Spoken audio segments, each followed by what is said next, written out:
way. And I remember having a conversation with a very good friend of mine who kept recording songs but was never releasing them.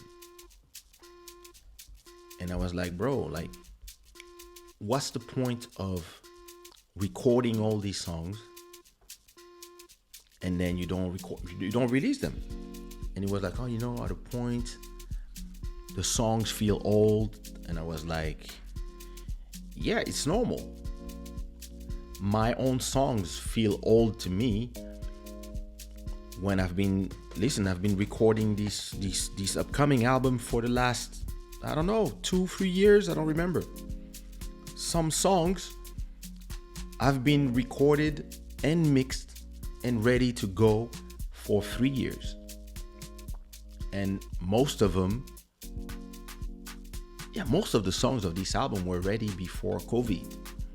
So most of that album was ready like 10 years ago. A whole year ago, right? So for me, all these songs are old. But I know in my head that for most people, they're gonna be new songs. So they're there. And when I'm ready to launch the album, probably this summer, I will just launch it. And it's gonna be new songs for everybody. And once it's out, it's gonna be old now for everybody after a year, 2 years, whatever. And it's this part where, and I was telling him, bro, and then we have this long conversation.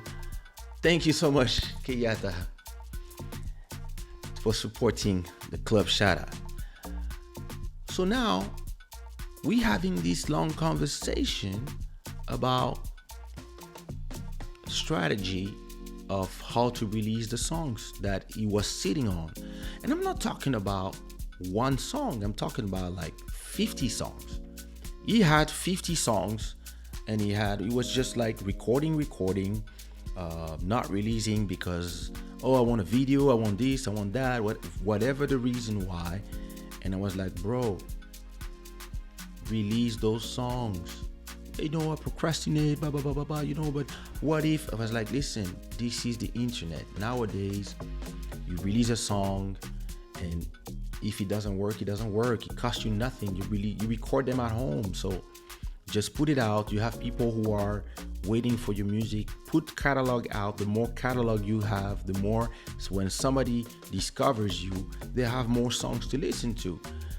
And I remember then for the next 2 years, every time we were on the phone, I would spend a whole hour pushing. Release the songs. Release the songs. Stop, release the songs. And then explaining, hey, look, I'm doing a song every week. I'm doing this, I'm doing that. Look, the money's coming in. Look at the numbers. I was showing him, giving him like, listen, you have a brand, you have this. All you need to do is release music for the people. And at a point, he got pissed. At a point, he just told me, stop telling me what to do. I understand your strategies. I understand that. Thank you so much, Moto Music. Thank you so much for supporting El Club Shada. So,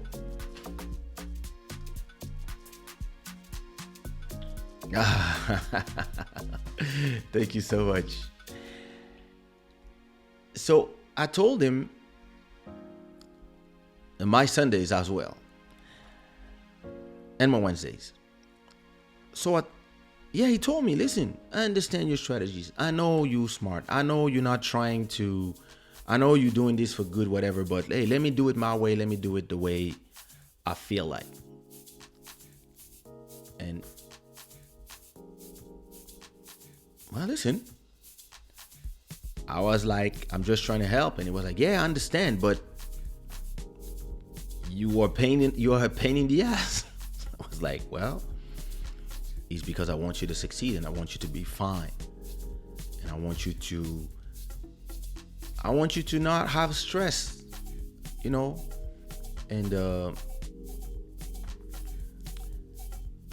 Starting that day, I stopped talking about the things because I remember the voice of those people. I remember the voices of my boy Peter from New York, and the voice of my boy from Marbella. That's where he lives now. And yeah, they both told me, you know,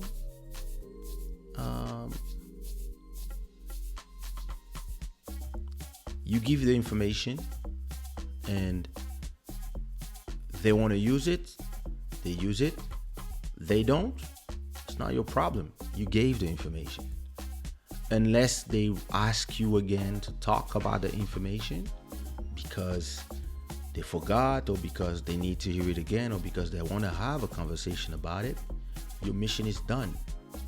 You don't need to come back and talk about it over and over again. So, and that's what I did. Like then after that, the next 2-3 years, every time I would talk to this guy, I would not talk about those subjects. I would talk about what I'm doing, and I would ask him what he's doing, and he would tell me what he's doing. And I would tell him, hey, I did this, I did that, I'm doing this, da da da da da da. What about you? You know, and we would talk about things, and cool. And I would hear him tell me stuff that would make me crazy in my head, but I would just not say nothing. And I think during this whole time, those 3 years that passed, I think he released one single, and I probably released 60 plus one album of 40 songs, and I have an album of 50 songs coming, and I have an album of 11 songs under Angel City that just dropped, and I have another album under a bossa nova album, plus the 16 songs of Angel City, plus I have a Diamantero album in preparation, and I'm already preparing my 11th album when my 10th is not even out. And I just released a song Friday, I'm releasing a song next Friday, and the Friday after, and everything is already uploaded. That's my strategy. And during the pandemic, all these people who didn't care about my advices or didn't follow them, they suffered because there was no show. And listen, I'm not saying if you heard me, whatever, but if most of them listen to my advice that I start giving them probably 12, 13 years ago, release singles, have your own YouTube channel, create your brand, create your following, create your people, have your community. Because today, once you have your brand and your community, then you can have you can create a system where, especially as an artist, you're not gonna make money from shows only. You can make money from super chats. You can make money from the views of the conversations that you have. You can make monies on your vlogs. You can make money on your catalog if you have songs, especially if you recorded 50 songs and you never released them. That's catalog. Catalog if you have 1,000 super fans who love everything you do and listen to your music every day. Those people will generate, let's say they just generate $600 per month, $600 or euros per month, and your rent is 1,000. You're in a pandemic, and it's hard there's no more job, whatever, but you know that you have 600 that just come every month. And let's say your rent is, I don't know, 800, and you need another 200 for food. So you're not here wondering where you're gonna get 1,000 to survive. You just wondering where you're gonna get 400 because you have something going on. And if you have the money coming from your catalog, from your copyright, from your YouTube channel, from the super chats, from your supporter. Thank you so much. And other things. And maybe soon the sponsors that will put their logo here. Like if you create a universe when you are not just trying to make it from shows, but from a lot of other things, you could spend this pandemic just worrying about staying healthy.